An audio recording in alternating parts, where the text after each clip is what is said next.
Welcome back into the Lyons 24/7 podcast, our final episode of what has been an absolutely action-packed month of June.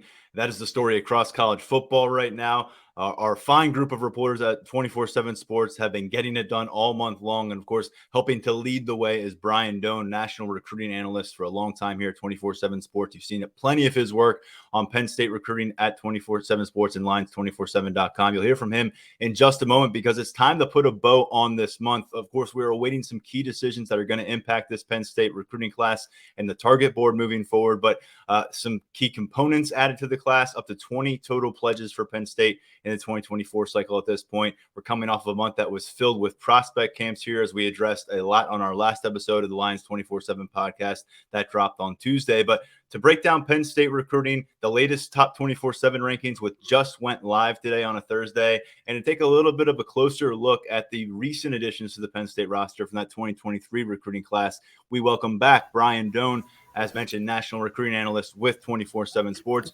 Brian, I know you were on commitment alert pretty much every step of the way right now through the end of the month and into early July. So thanks for taking some time with us to talk Penn State. Yeah, my pleasure, man. It's always fun. And there may be a thing or two going on this month that has all of our attentions with recruiting. Yeah, just a bit. And you've been all over the place, but I wanted to start here. Top 24/7 updated, refreshed. It's out there as of about noon today on a Thursday. And notable risers for Penn State. We got to start at the quarterback position. A couple weeks removed from going out to the Elite 11 finals and ending up inside that Elite 11 group is Ethan Grunkemeyer. He is now the number 200 overall prospect. He was a 3-star, so this puts him in 4-star territory. Can you talk us through how we got here with Grunkemeyer, who is the latest addition for Mike Yurcich and company?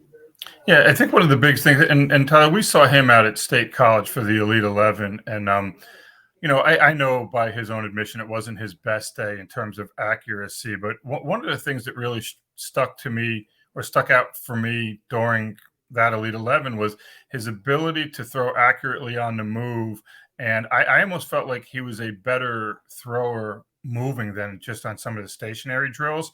And then talking to some of our guys who went out to Elite 11, they really thought he was accurate. They liked the arm strength. They like his mechanics and his release.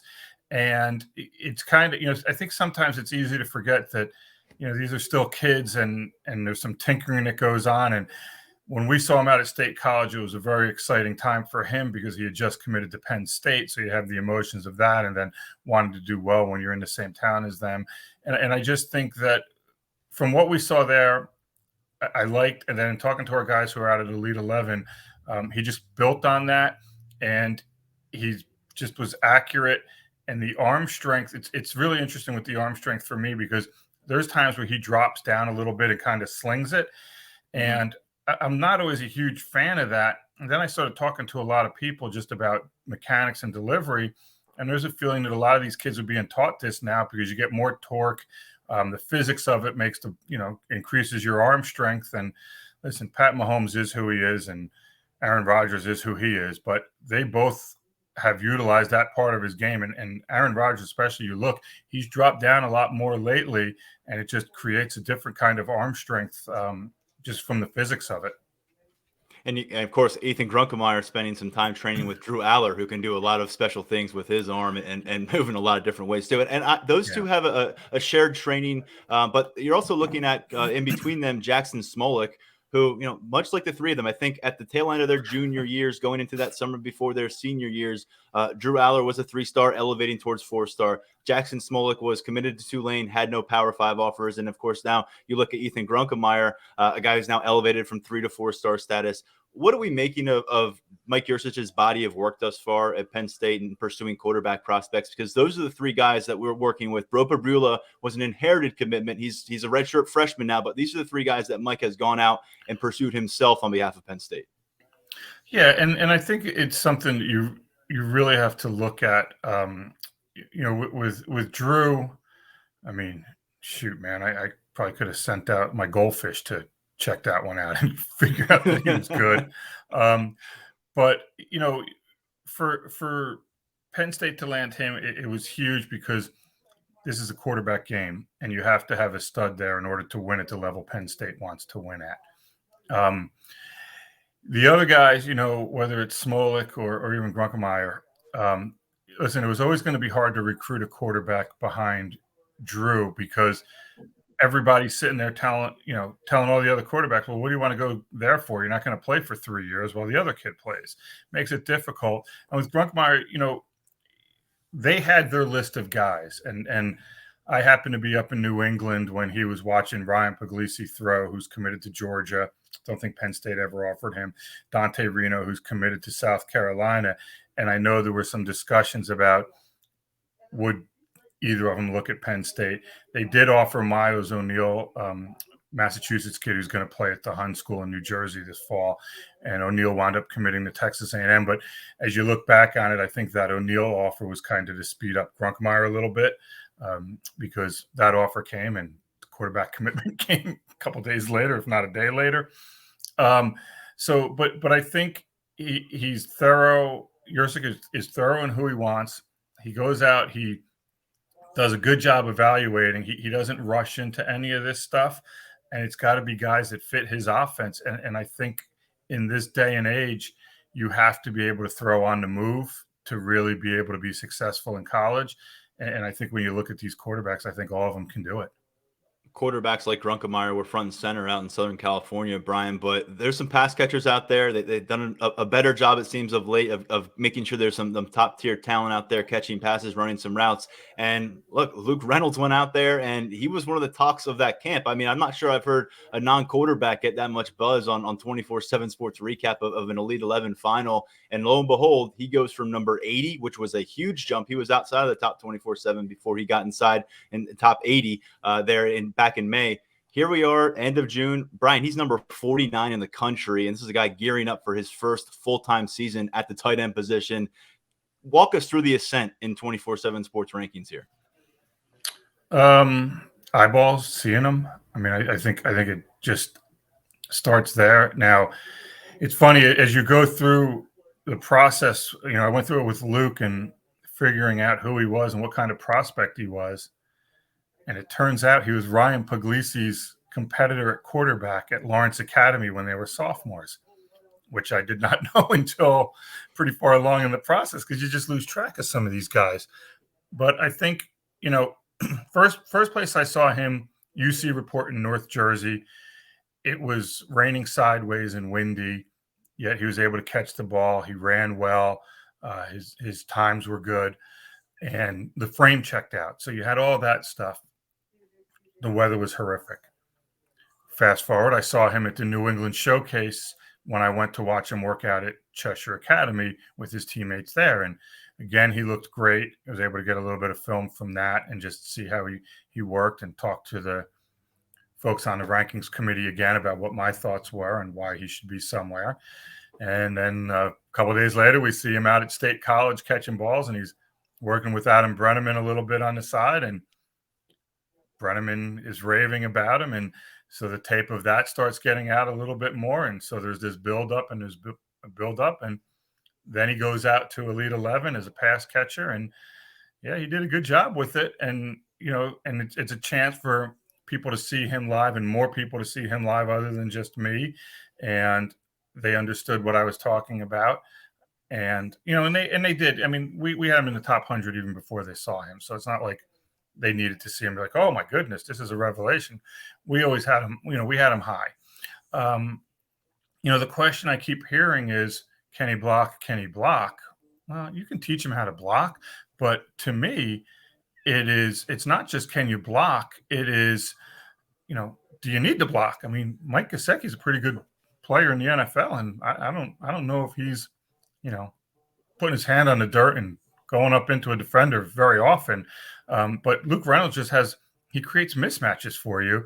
And I think that's important as a pass catcher with his body control and his size. I mean, his size is legit. So all that other stuff, that's what matters in it. And he excelled in it. This puts him as the number 3 tight end in the country. And I just want to reinforce, he's been a quarterback. He made that transition during the year last year, bought into it, and he's certainly reaping the benefits now. But Brian, there are very few 5-star statuses applied to tight ends across cycles, as far as I can tell. We're talking about a guy who's suddenly seemingly within striking distance ahead of this senior season. Do you think that that's a conversation that with a dominant kind of campaign. I know you probably hate to have these kind of discussions, but hate him. I cannot stand him. But to me, he's got to be at least knocking on the door right now, considering how much of verifiable evidence has been gathered without him actually putting on pads and going up against 11-man defenses. So here's what it comes down to. Is he a first-round draft pick? So if you're a 5-star, we have 32 of them. That means you're a first-round draft pick. So then you and it's the running back argument too. Okay, so how many tight ends go in the first round year over year? So your window maybe one or two, yeah. So your window is really small. So if you are the top tight end in the class, then yes, you're in the discussion to be a 5-star. If you're the number 2 tight end, yeah, you could be, but it's probably on the backside and it's going to be a big debate. So, and I think a lot of people confuse this with rankings. I get it. There's a ton of good players out there that, I guarantee you somebody will come up and say, well, this kid's better, this kid's better, this kid's better than him. I'm not here to argue that. What we're saying is, where is somebody when they're done with college or in their 3rd or 4th year of college? That's what we're ranking them on. And so for him, yeah, we have a bunch of the measurables now, and now we get a chance to go out and see him play. And so, and I'll be able to see him live, and he'll get that chance. But you have to remember how few tight ends go in the first round. This is not quarterbacks where you can have 3 or 4 offensive tackles or corners or game-changing receivers. There's not a ton of tight ends that go in the first round. And so that's something that's the first thing to think about when you're thinking, can this kid be a 5-star?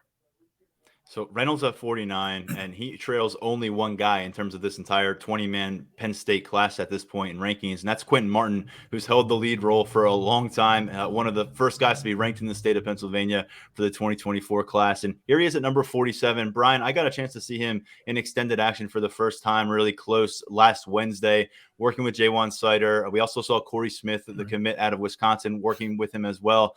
I mean, he flashed it. He played receiver. You certainly saw it. I can understand why Penn State's defensive backs coach may want a closer look long-term, but working with Sider, you saw a lot of components. What do you see from Quentin Martin? Because you've been following his progression a lot longer than I have. And again, it was right in our faces. It was here at Penn State facilities, and it fit the bill of why he's been discussed so long and why he was so coveted by the staff. Yeah, I think one of the things that's interesting with Quentin is, and I've known him, I think, since his freshman year, is to watch kind of like the cycle that his recruitment and his projection went through. He came onto the scene, he was pretty much going to be a running back, and then, well, wait a minute, can he play DB? And then I was able to see him a few times. I was like, okay, yeah, he could probably play safety. What about as a pass catcher? Can he play receiver? Yeah, I could see him lining up in the slot, maybe wide, and he can do that. And then you get back and you're like, wait a minute now.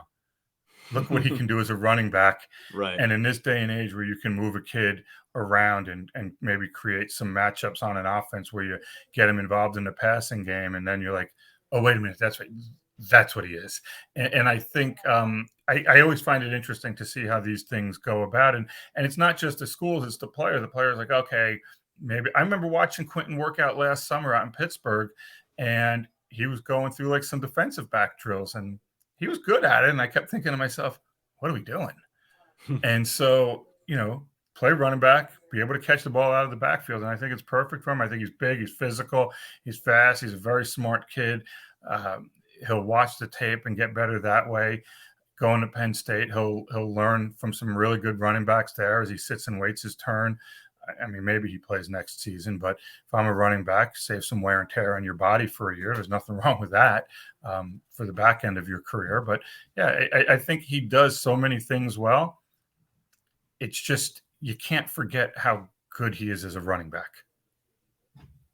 Yeah. And Jawan Sider, I know, loved getting that close time with him. The other running back I wanted to mention here before we get to some new additions to the 2024 class, because while we're on the subject of camps and running backs, Messiahickens, this was, again, my first chance to just kind of like sit there, watch him go through extended drill work. He was leading the drills for much of the time with Jawan Sider, with little hesitation too.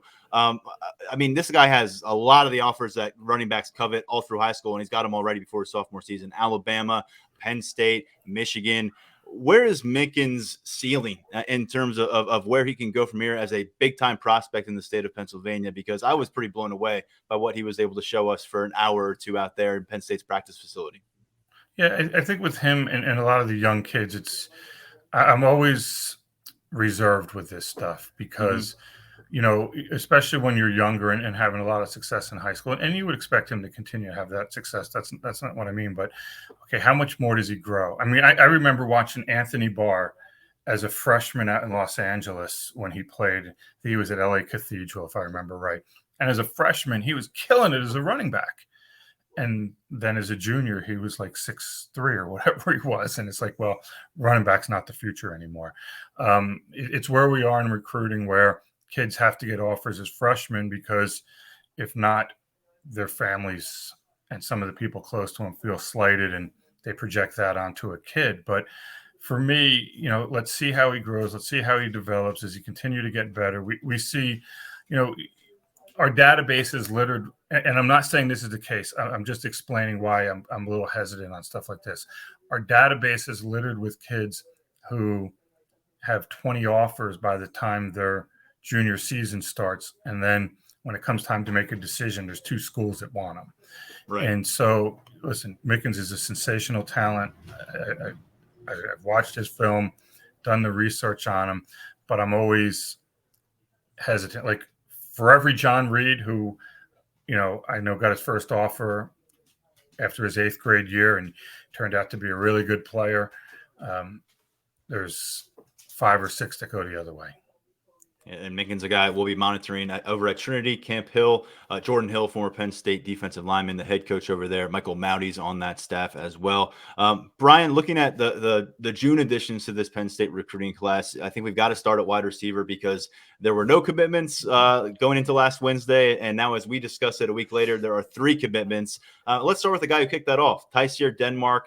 It wasn't exactly the bang bang boom flip from Oregon to Penn State, but we got there. It took a few days. It does happen. He completes the flip from the Oregon Ducks to the Penn State Nittany Lions.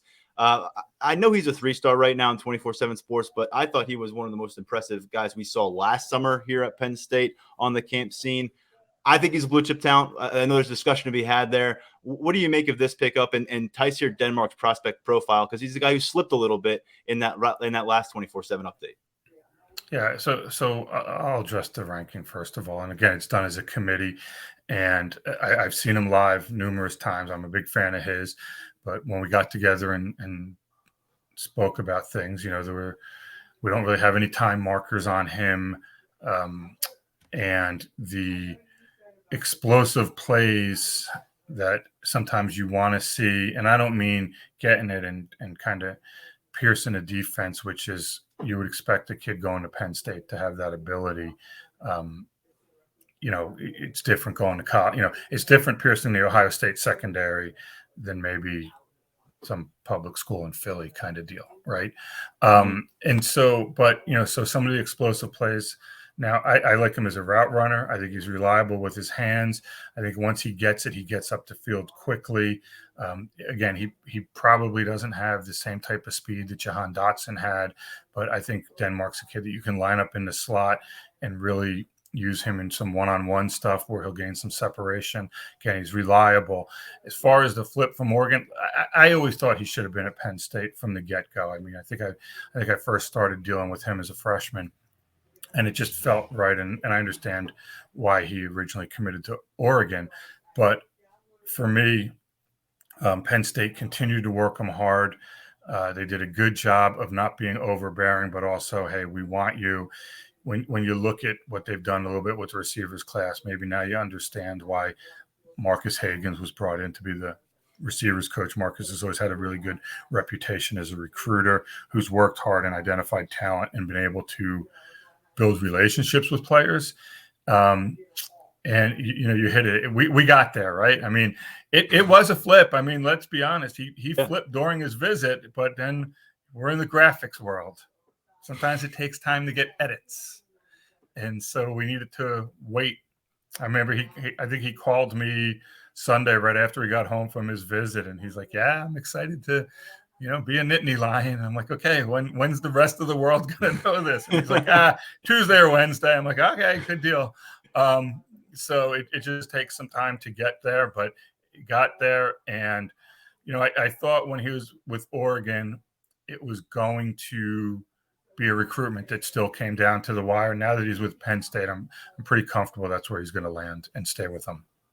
About 50 hours after that announcement, we got a couple at wide receiver, and I want to go from one end of the state of Philadelphia standout to the other end with Central Catholic in Pittsburgh. Peter Gonzalez joins his teammate Anthony Specca in the 2024 class, and Gonzalez is a guy, again, got a chance to see him very recently here in June camp, and I'm really compelled. I'm very intrigued, I should say, about what is he going to look like his senior season versus his junior campaign when he was 7 months removed from a serious knee injury. I mean, he looked pretty springy out there. He looked like he was fast. He looked like he was strong, and you can see that length. And Messiahickens got like a 25-minute one-on-one workout with him that day. Came out of that thinking, one, this kid's going to be a Penn State commit. I know he's got to check out the Hokies a little bit more in an official visit. But two, let's reevaluate him come October and see what kind of body of work he's putting together for Central Catholic. Yeah, and that's a discussion I had with Peter when he committed was, I said, hey, listen, we like everything you've done. You got some good track times now. Your size is good. I mean, he's legit. Easily could add 15 pounds without losing any speed. And let's just see where you are healthy now. He missed the first couple games of his junior year as he came back from that knee injury, and he was good. And I expect him to be even better. So we'll see. But yeah, I mean, we talk about the important, camps have lost a lot of their luster for for the current cycle. So in this case, the 24s, most of them aren't going to camp anymore to get offers and all that stuff. If you have a bunch of offers like Peter did, I don't think Penn State takes him unless he camps and has the performance he had.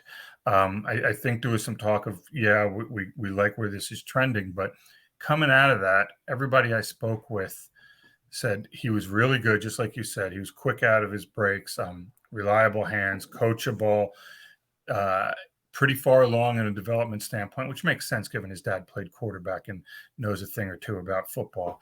But the other part of it was there's also a lot of room for growth, and especially with some strength throughout his frame that can maybe make him even more explosive coming out of breaks. And on top of that, he's just a great kid.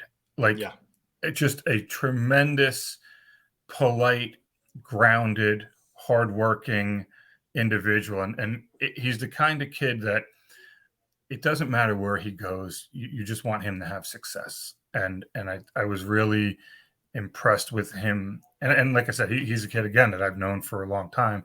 And I'm always impressed in speaking with him.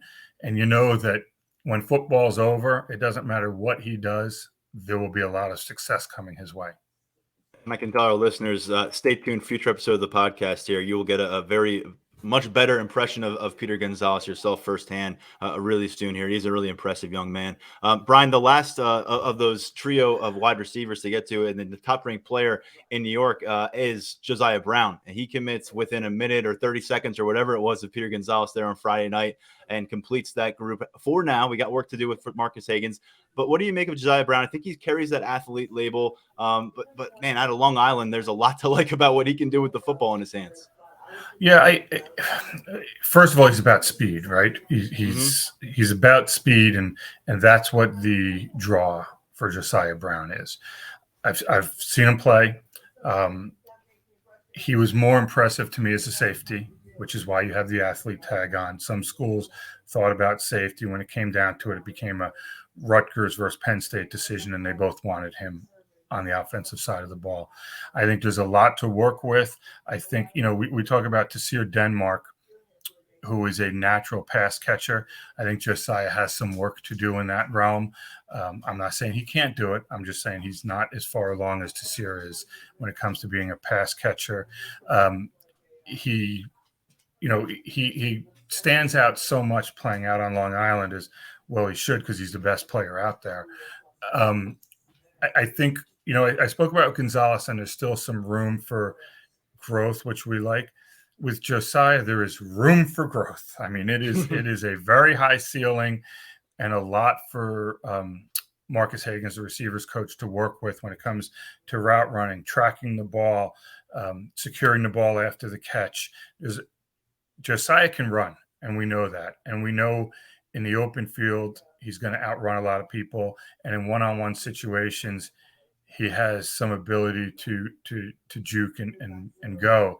And I think that's a lot of stuff that you bring. But I think when we talk about those three receivers, he is the most raw. I think he's got the highest ceiling, which shows in where his ranking is. But I do think he's the most raw, and it'll probably take a bit longer for him. Let's stay in your neck of the woods, Brian, because 8 days before Gonzalez and Brown jumped on board, Vabu Torre out of Irvington, New Jersey, joined the class at the safety position. I'm always curious to hear what you're going to give us on a Garden State prospect, because you've got, you're being told about these guys when they're in 5th grade, I think. So Torre, I'm not sure how far it goes back with him, but how have you seen him progress, and where do you think the fit is with Penn State? It goes back far, considering he has 2 brothers that play at Rutgers, right, and a cousin who played there who was in the NFL for a bit. He's a safety to me, flat out safety. I wish we had some more speed markers on him. We don't. He was dealing with some injury stuff throughout the spring, but I went and watched Irvington play. I've seen him play each year, but I watched him play last year again, and he reads the play well. He is not afraid to play downhill. He has the speed to get to the sidelines, does not face a ton of passing attacks, but you do see the ability to kind of turn and run. I think you can cover outside of the numbers as a safety when you're given help over the top. There's a lot to like there. I still think from a strength standpoint, there's plenty of room for growth there. I think he's got a huge upside, and he wanted to be away from home, but not really, really far away from home. Mm-hmm. The biggest competition was Oklahoma on this one. At one point, Ohio State was pretty heavily involved, but I think Ohio State wound up going in a different direction about the same time Vabu went in another direction. But I mean, and it's crazy because I was talking about this with a friend of mine in the days leading up to Vabu finally announcing. And again, you mentioned 8 days, whatever it was. I mean, take some time sometimes for these kids to commit or announce their commitment. But it's been a while since Penn State's landed a New Jersey kid. Yeah. And that's not a slight on Penn State. I mean, I've been saying, in talking to, especially doing some podcasts on our Rutgers site, New Jersey's been down. New Jersey well, right? I mean, New Jersey's down for the elite talent. And so Penn State is being a little more choosy in who they come into the state to get. And, Vabu's a great fit. He comes from a really good family. Academics are going to be important. He wants to develop. Penn State will develop you in the secondary. We all know that. It just makes sense in a lot of ways. And this will allow his family to get to some games that maybe if he was at Oklahoma wasn't going to happen. Let's finish with a couple of defensive commitments from Maryland that happened earlier in the month. And the other is one of the more top-ranked safeties on our rankings at 24/7 Sports, number 21 overall. Before this last ranking, I don't know if that impacted things, but he's a 4-star 24/7 Sports, Dewan Lane out of Gilman. A lot of length here. I mean, we know Anthony Poindexter was a long safety himself, and it worked out very well for him at Virginia, but he seems to be stockpiling these kind of components and chess pieces in his safety room now. Yeah, Dewan Lane, I don't know if people understand just how good this kid can be. Like you said, he's got length. He runs well. He can open his hips. He's not afraid to come down and hit. Now, he was not he did not enjoy the recruiting process. It wasn't, I mean, I'm not going to say he hated it because I never had that discussion with him, but there's some kids that really enjoy it, that don't mind being front and center and talk to all the time. Dewan, we would text back and forth, but he was never interested in doing these big stories after going to places. So I feel like, maybe some people don't know him as well, but he's a smart kid. He's uber athletic. He'll hit you, and he will have a chance to play very early in his career at Penn State. And I just go back and I remember watching his tape for the first time, and you start hearing about these kids, and, I hear a lot more, I'm based in Jersey, so I hear some stuff there, but I've been doing this now long enough to use everybody from a state or from that area hits you up. Hey, check out this kid, check out this kid. And I remember 2 people hit me up after Dewan got his first offer, and they're like, you need to check this kid out. And I said, let me see. I remember watching his tape, and the first thing I did was forward it to a couple of other people on the rankings committee with me. And I was like, we need to get this kid ranked quickly. and it's just the athleticism and the speed at which he plays just pops. And the other one I want to get to down at Wild Lake in Maryland, Columbia, Maryland, Xavier Gilliam, listed as an edge rusher. We've got a list that's 260 pounds as well. So where do we see his kind of profile trending in the defensive trenches? And what's your take on this? Is the first pickup for Deion Barnes. We're waiting for more. It looks like a bit of a foggy forecast right now for them on the defensive line coming out of June, but they got it started in May, or at the beginning of the month, I should say, with Gilliam. Yeah, I think Gilliam's interesting because in my mind, I always think of, all right, if you're going to be an edge, you're probably at about 230 right now in college, or you're like a 6'4", 205 pounder. But right. you watching Gilliam, he's pretty far along in his development from a physical standpoint. I think you can keep him there at 260, 265 and play him on the outside and send him up the field. He is athletic. I've seen him live. He can drop into coverage. He can do that stuff. Or if after a year at Penn State or however long, he really starts putting on the weight and in a good way. I mean, I put on weight, but in a bad way. So we don't want that. But, if he gets stronger and they decide, you know what, we could probably move him over into a 3 technique and have him get up the field there. I think that's possible. But for now, you're looking at edge. And I think he's got a lot of natural ability. He's got to develop his hands. Technique is big for him, making sure he's staying low. Sometimes he pops up quick. But, yeah, I think he's a really good player. And, it's been a strange month with Penn State recruiting on the defensive line where I thought some kids who were pretty much locked in maybe aren't locked in anymore. But I still expect them to get some kind of good news in the next few days. Let's get into that, and because we've got, I know you said you've got like more than a dozen commitments in like the next 48 hours. So again, thank you for stepping aside for us. But DeAndre Cook is among those that we're waiting on from Friendship Collegiate Academy in Washington, D.C. Defensive lineman got a chance to spend some time up here at Penn State not too long ago among those junior visitors. Where is he as his decision comes down to the wire? Yeah, I mean, he's made his visits. He went to Boston College, Rutgers, North Carolina. He told me Oklahoma is also on his list, and Penn State. Penn State really pushed hard when he was on campus. He likes Deion Barnes a lot. He likes that Deion Barnes is on the younger side and he can relate well with him. And he likes the same thing with Marquise Watson at Rutgers, who's a defensive line coach there. And you're talking about 2 kids that, I mean, if you want me to be really old, I mean, I remember the recruitments. And so, but, I think DeAndre, he's a smart kid who has long-term goals of being in the NFL and has put in a lot of hard work. And I think it's really easy for him to get overlooked because he's on the same team as Dylan Stewart, who's, the 5-star edge rusher who, it looks like maybe Ohio State or South Carolina for him. I know Penn State fans will be a little interested in that. But for me, like DeAndre Cook has a lot of room to develop. He's good now. So it's not like he's not good. I mean, I think he's a kid that can play redshirt freshman. He's got good size. He's got length. He's agile. He's athletic. He's willing to learn. He'll put in the hard work. He'll do the film study. He'll get along well with teammates. So, I mean, we'll see. I think he told me he's doing a barbecue.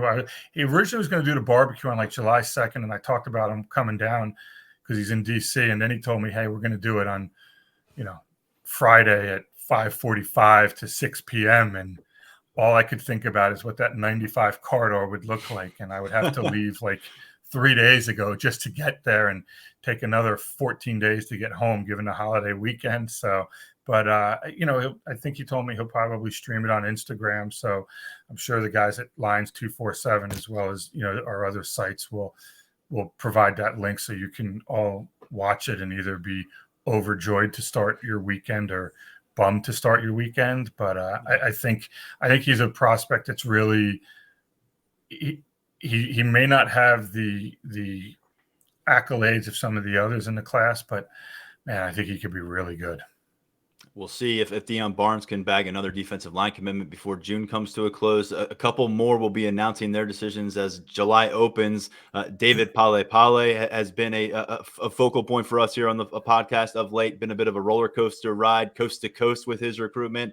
And then Benedict Umay, and we've been talking for a long time.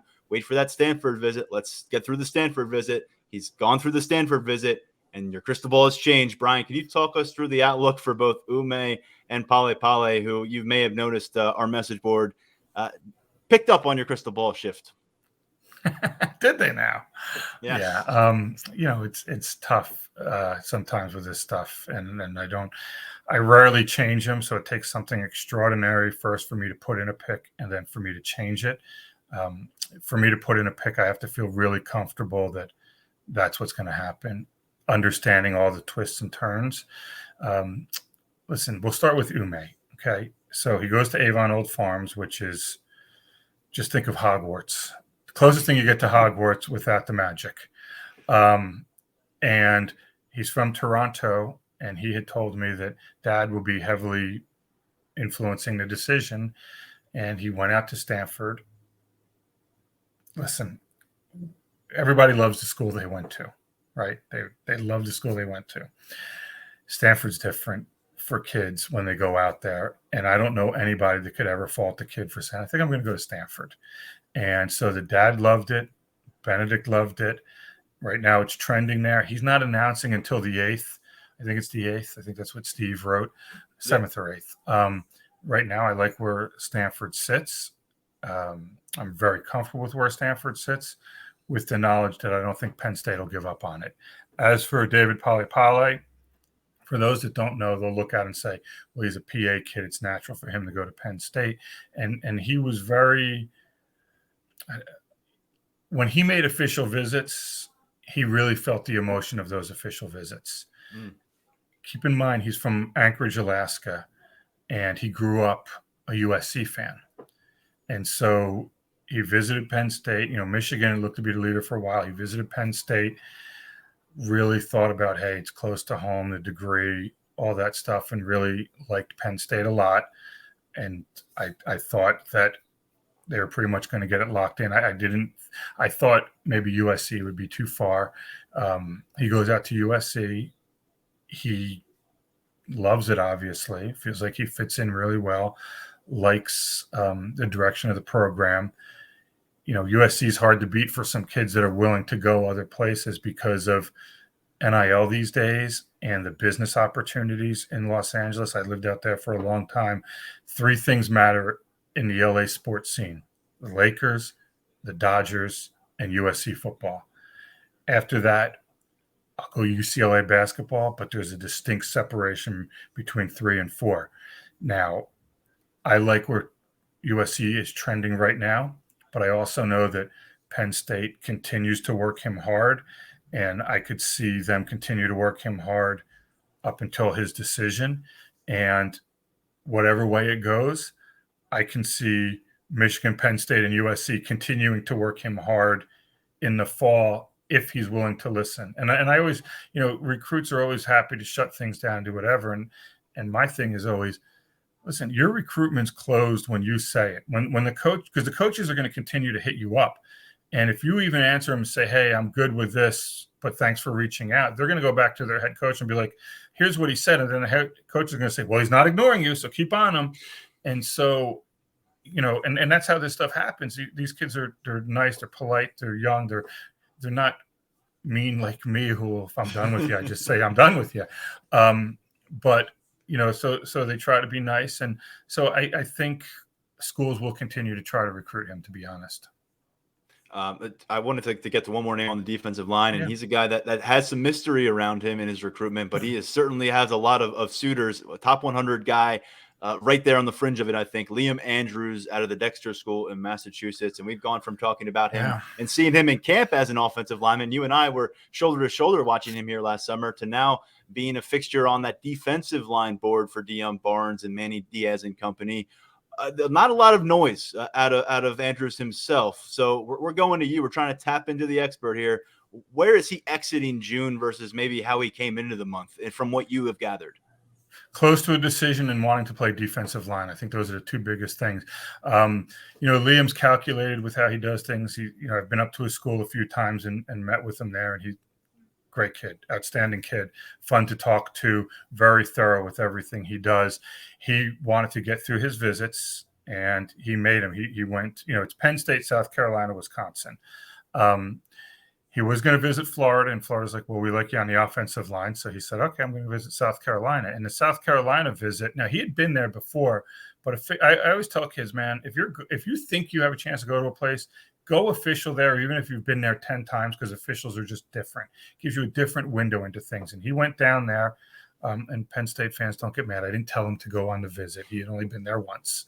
But he went down there, and he was really excited, and to understand the depth of what the program is about really blew him away. And I think he went into the visit being like, okay, I'll give South Carolina a look. And I think he came out of the visit. Well, I know he came out of the visit saying South Carolina is a viable option. For me, I think it's a Penn State, South Carolina battle. I think Wisconsin's still there, but I think he's more intrigued by Penn State and South Carolina. I think going into June, in my mind, Penn State was the leader. Coming out of June, I think Penn State's the leader, but is right there with South Carolina. It's close enough to home to where his family can come see him play when they need to, on a regular basis, a little bit easier than with South Carolina. I know he had told me he may not make a visit in June to a school because it was hard for family to get off from work. So I think that's something that's considered. And I think he's just sitting there going through his list. He'll probably get through the holidays and make a decision. I would think within the first 2 weeks of July. Again, I think the key is Penn State has relationships on a number of different levels with him. The commits have known him since you and I saw him work out last summer, and he was an offensive lineman, so he knows the Cooper Cousins and all those guys. He knows Phil Troutwine really well because Phil recruited him at first, and Phil was known up in the Massachusetts area from his time at BC. And then it has switched to now he's getting to really know Deion Barnes. And I don't think other schools have that kind of depth with him when it comes to recruitment. I still like where Penn State stands, but I'm not ready to put in that crystal ball pick yet. By the time this drops, maybe I will, but I don't think that's going to happen for a few days, at least when I kind of get a better handle on where things are with him. I think there may have been some general surprise at Lyons 24/7 from our readers that Malachi Williams isn't already a Penn State commit by the time June finishes. When they see you, Steve Wiltfong, and our very own Tyler Calvaruso in short order putting crystal balls ahead of an official visit, they start licking their chops and saying, here comes the commitment. Didn't happen in June, but we do have a commitment date. It's July 8th, according to what Tyler Calvaruso just sent my way a few minutes ago as I was double checking on that. What are you hearing about Malachi Williams? And he's a guy who's an in-state player at a Monsignor Bonner, and I don't think a lot of people have him quite figured out about what he is as a prospect and what he might bring to this class. How does he fit if he is a Nittany Lion at the end of the day? Long, athletic, can drop into coverage, has burst, is raw, really good player with a ton of potential. Listen, man, he hasn't announced yet. He hasn't committed yet, that we know. I can't imagine in any world where Penn State, if they want him, given his proximity to Penn State, given Deion Barnes being a Philly guy, cannot imagine any scenario where he doesn't land at Penn State. And that's why that was the impetus with the crystal ball picks. Now, he wanted to go out, make some other visits, get some experiences, which is totally within his right. And you want him to do it, right? I mean, you make one visit, maybe you have the what ifs. I visited other places. How do you compare it? Well, now he's got some comparisons that he can get through. When I spoke with him, I never got the sense he was going anywhere but Penn State. And that goes back to the early spring.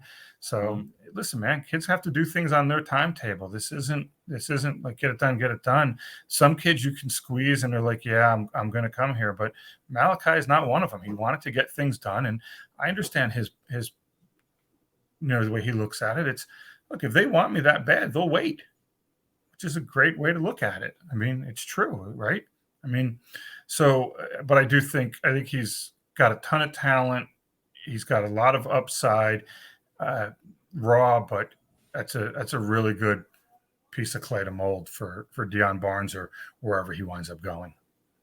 For Penn State, the recruitment process is totally over, and all the the chicks are in the nest now for this 2023 class. Brian, they got their final guy on board. No drama for this freshman group getting to campus, as far as we understand, at least not with the timing of everything. 5 or 6 weeks ahead of preseason camp, Chimney Ono punctuates this class. 275 pounds is where he's listed. First checking in on the roster. We got some eyeballs on him on Thursday at an on-campus event. I'll say he's a little more filled out, certainly, than where he was last time we saw him, posting pictures from Penn State's facility.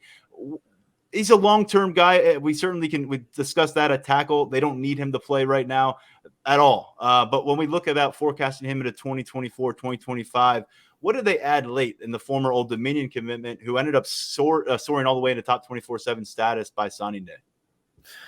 I think you hit it perfect. Do we expect him to play early? No. I mean, I think 2024 would be ambitious. I'm looking at 2025, which is fine. Look, if you're a healthy program, there's not a lot of freshmen coming and playing on the offensive line. There's a couple across the country and maybe at some of the elites of the elite. But this is the natural progression of what it should take. You don't have to trim down a bunch of bad weight, which is listen, that's who Phil Troutwine wants, right? He wants guys who you can just continue to build up instead of dropping them off and then building them up again. He's really athletic. He shows really good explosion. He's got some track numbers, and throwing numbers that suggest not only the footwork, but also the explosion that he has in his lower body. And now it's just a matter of teaching him technique, and you hope he doesn't have a ton of bad habits because he's raw. But, I mean, to me, if you're going to miss on 6'5", 275 with an incredible wingspan, that's what you miss on. And so it was a no-brainer take for me. I think as they really did their research, as November turned into December, it just made sense for them to move on him. It's close. His family can come see him play there. And I just think he's a developmental kid, and that's not a bad thing. And there's just a couple other guys who also got to campus here in June I wanted to pick your brain on. Carmelo Taylor makes the move. He's the only freshman receiver on this roster with a scholarship. Yeah, I mean, big personality and a big-time track history, and he was burst onto the scene last year. Now he's in the Penn State into the Penn State roster. And then we got Jamil Lyons, defensive lineman from Roman Catholic in Philadelphia, who, again, we saw both these guys in person. Taylor certainly reminds me a little KJ Hamler when he first got here. You got a lot to work with speed wise, but you got a lot of building to do physically. And then Lyons is an interesting one, Brian, because we thought we might have him pegged from a physical growth thing, but he looked a lot leaner when I just saw him a few days ago. So it seems like he could have some versatility up front. Yeah, so we'll start with Carmelo Taylor, who out of Roanoke, Virginia. I went down and watched him practice last year, and the speed, you want to make sure it translates onto the field. Oh, it translates. Watching him get behind DBs in practice who knew he was trying to get behind them, who go against him every day, and he was able to do it with ease. He caught the ball comfortably. It was natural. Now, he's going to have to get bigger and stronger, but he is a kid that as long as he understands the playbook, assimilates well to college, does everything he's supposed to, he's definitely a kid who can get on the field and make some big catches as the season progresses as a freshman. I'm excited to see how he develops because you take the pass catching, and he looked to be a decent route runner, and you put it with that speed, and woof, goodness, it's a good player, man. And then the other one with Jamil Lyons, and again, he's a kid I've seen a bunch of times in person, and I always viewed him as an edge, right? When the first time I saw him, it was more as a tight end and a thin tight end. And I always viewed him as an edge. And it sounds like from you seeing him, he still has that build. He's long, he's athletic. I think he's at his best rushing the passer, but I think he has that athleticism that you can drop him into coverage and do some different things with him. Now, from watching him, I do think he has to get a little better at the point of attack, especially when teams are going to run at him. I watched him play with Roman Catholic, and that was the first thing that jumped out when I watched him. But the athleticism again, and his ability to cover ground in his first 2 steps at the snap continues to stay with me, even though I saw him play last September. And it just, and then, you watch the film, you talk to people to make sure he's still on the right path. But I've always thought he was wildly talented and just needs to get to Penn State, have that structure, and really get coached up. And again, we go back to, talking about Malachi Williams with Philadelphia. Well, Jamil Lyons gets to go play for Deion Barnes now. And so I think there's that good connection. He's going to trust Deion to help him out. I think Jamil will take a little bit of time. I don't know if he'll be ready to go as a freshman, but by the time he gets everything figured out and they figure out exactly where they want to play him, I think he's got, as they say, oodles of talent.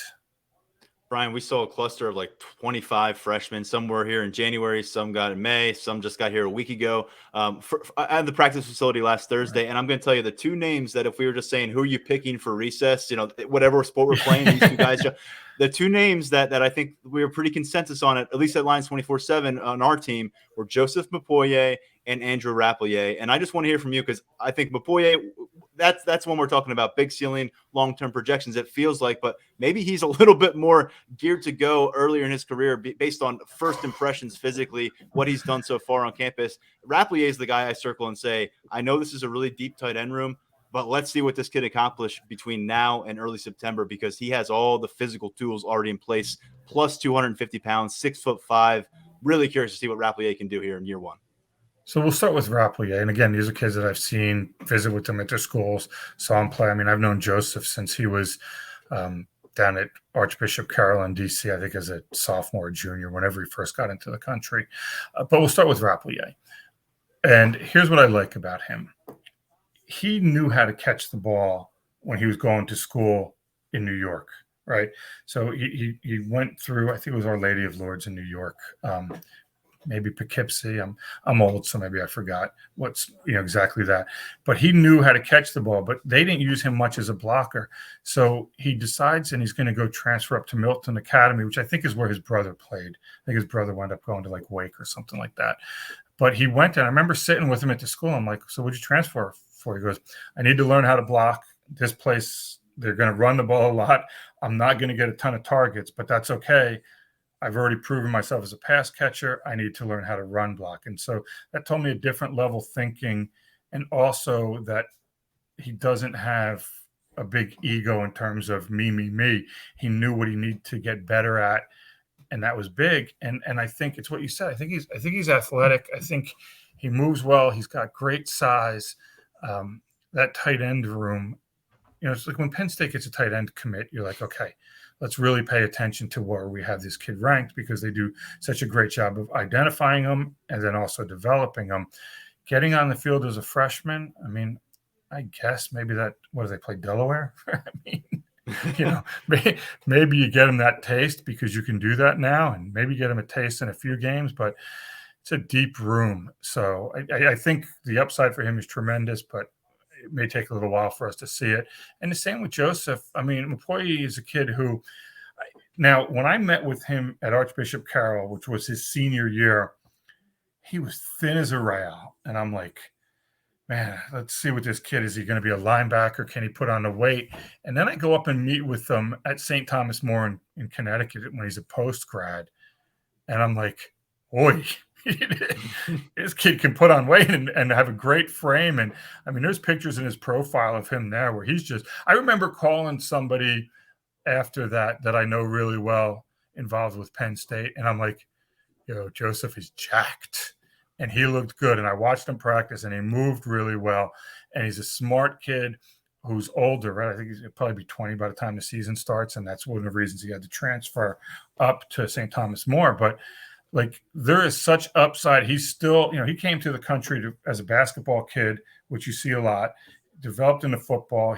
I don't know what they list him as, but I bet he's around 250, 255 by now. 253. You nailed, Brian. Yeah. You should do this for a living. Yeah, you're very good at this. Yeah, and so, but you look at it, and he's got the upper body strength. He's as thin as I mean, he's as fit and ripped as I would ever hope to be in a dream. But he just has all this talent just waiting to come flying out, and it'll get there. I mean, you see some of it on tape, and he just needs to do it a little bit longer, be more consistent, develop the technique. But, Coach Anderson up at St. Thomas More does such a good job with those kids. And I remember I was waiting for Joseph to announce his transfer to St. Thomas More, because it's just like with commitments, you wait to give the kid he wanted to have his moment. And I remember hitting up Coach Anderson at St. Thomas More. I'm like, well, when's this coming?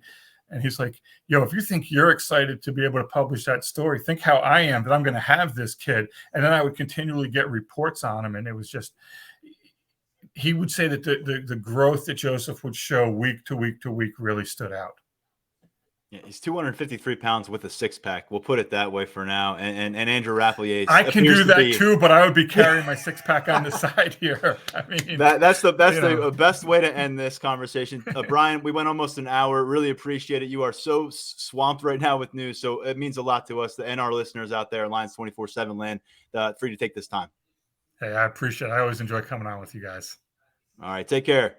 Great stuff from Brian Dohn. Obviously, catch his work at 24/7 Sports, national recruiting analyst, and you'll see plenty of his content popping up at Lions247.com in the coming weeks, as there's a lot of commitment decisions being made, a lot of finalized recruitment plans. But as he said, some open-ended nature to a lot of these recruitments that will trickle into the season. Signing day still in December, and you've got a ways to go you got to go through games, you got to go win games, and you've got to get your staff on a lot of these guys. Brian Dohn does a great job. Our team at Lions 24/7 has done a great job throughout June. Mark Brennan, Daniel Gallen, Tyler Calfaruso, our photographer, Grace Brennan. It was an all hands on deck kind of a month. So we're happy to end it this way on the podcast. Plenty coming your way. We're planning to start next week with the podcast on Monday with the holiday. So we're going to rearrange things. So stay tuned for a podcast Monday, and then we'll get back to our regular routine with another coming your way Thursday. For now, stepping aside, I am Tyler Donahue. This has been the Lions 24/7 podcast.